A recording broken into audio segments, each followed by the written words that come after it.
ઉપયોગી થઈશું તો યોગી થતા વાર નહીં લાગે. ક્યારેક આપણો યોગ એની સાથે સધાઈ જશે. માટે યોગી થવાની ચિંતા કરવાને બદલે ઉપયોગી થવાની ચિંતા કરે રાખવી. કોઈ થયું કે નહીં ખબર નહીં, પણ આપણે તો થયા. બસ આપણે આપણી ચિંતા કરવી કે હું કોને કેટલો ઉપયોગી થયો. આજે આપણે જેમનું આ 100મું વર્ષ ઉજવીએ છીએ કે ઉજવી શકીએ છીએ, એની પાછળનું કારણ પણ એટલું જ છે. પાયાની અંદર એ વૃત્તિ, એ દાનત, એ ભાવના, ઇન્ટેન્શન કે હું કેટલો ઉપયોગી થયો કોઈને. મનમાં બસ આ વિચાર આપણને આવે ને તો સમજવું ભગવાનની કૃપા. નહીતર બધાને આવો વિચાર આવતો નથી કે હું કોને કેટલો ઉપયોગી થયો.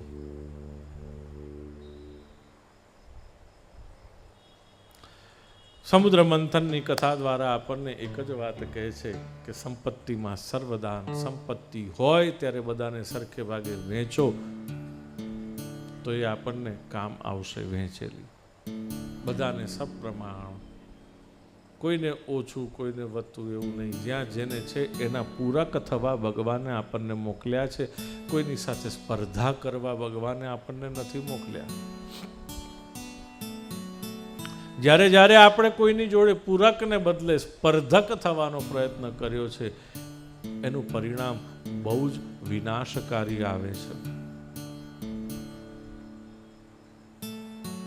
ક્યારેય પણ યાદ રાખવું, આ ભૂલી ન જવું કે આપણે કોઈની સાથે સ્પર્ધા નહીં પણ પૂરક થવાનો ભાવ કેળવવો.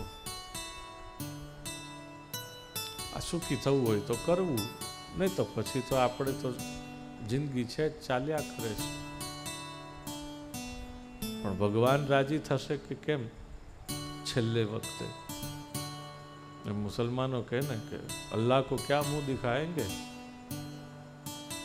कि तूने मेरी बंदगी ठीक से की, तूने मुझे राजी किया कि नहीं. અને આપણે પણ સ્વામિનારાયણ હોય કે કોઈ પણ સંપ્રદાયમાં અંતે તો છેલ્લે ફરીને એક જ વાત યાદ રાખવાની છે કે એનો રાજીપો કેળવવાનો છે. આપણે એનો રાજીપો કેળવ્યો.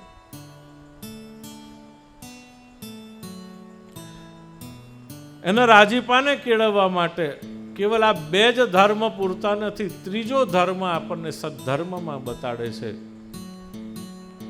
કે વિપત્તિમાં વચન પાલન. વચન આપીએ ત્યારે સ્થિતિ સારી હોય, પણ પછી જ્યારે વચનનું પાલન કરવાનું આવે ત્યારે સ્થિતિ બદલાઈ જાય તો પણ આપણે આપણા વચન ઉપરથી ન ફરવું.